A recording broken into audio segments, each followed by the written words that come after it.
বিজয় সম্মেলন এই যে অনুষ্ঠিত হচ্ছে, কেমন সাড়া পাচ্ছেন? সারা বাংলাব্যাপী ব্যাপক সারা।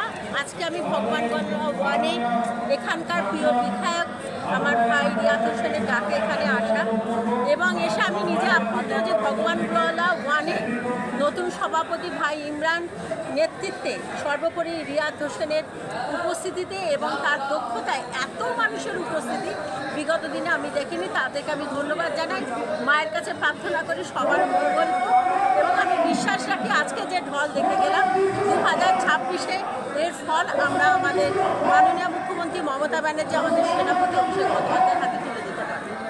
এই যে বিজয় সম্মেলনে কোথাও কি মনে হয় না যে কোনো একটা ধর্মকে বিশেষভাবে গুরুত্ব দেওয়া হয়? দেখুন, আমি আমার বক্তব্যে বলছিলাম আজকে প্রতিষ্ঠিত হচ্ছে দিদি মমতা ব্যানার্জি অভিষেক বন্দ্যোপাধ্যায়ের নেতৃত্বে মানব ধর্মের শ্রেষ্ঠ ধর্ম, যার জন্য আজকে রিয়াদ হোসেনের ডাকে সিংহরায় ভগবানগোলায় উপস্থিত হয়েছে। এখানে কে হিন্দু কে মুসলিম কে শিখ এটা বড় কথা না, বড় কথা আমরা বাংলার মানুষ, আমরা বাঙালি এবং আমাদের ধর্ম মানব ধর্ম। অ্যারেস্ট হচ্ছে এবং তাদের উপর অত্যাচার হচ্ছে, কি বলবেন? এটাই তো হচ্ছে, সারা ভারতবর্ষ জুড়ে এই কালচারটাই চলছে, শুধু বাংলা বাদ দিয়ে। কারণ দিদি মমতা ব্যানার্জি রয়েছে, এখানে আমরা হিন্দু মুসলিম সবাই ভালোভাবে রয়েছে।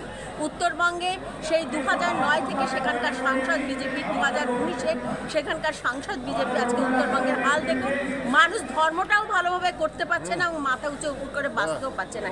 এই জায়গায় আমাদের এবং দিদি মমতা ব্যানার্জি দেবী দুর্গার মতো তাদের সকলের পাশে এসে দাঁড়িয়েছে। তাই তৃণমূল কর্মী হিসাবে আমরা গর্ব অনুভব করি যে আমরা মমতা ব্যানার্জি অভিষেক বন্দ্যোপাধ্যায়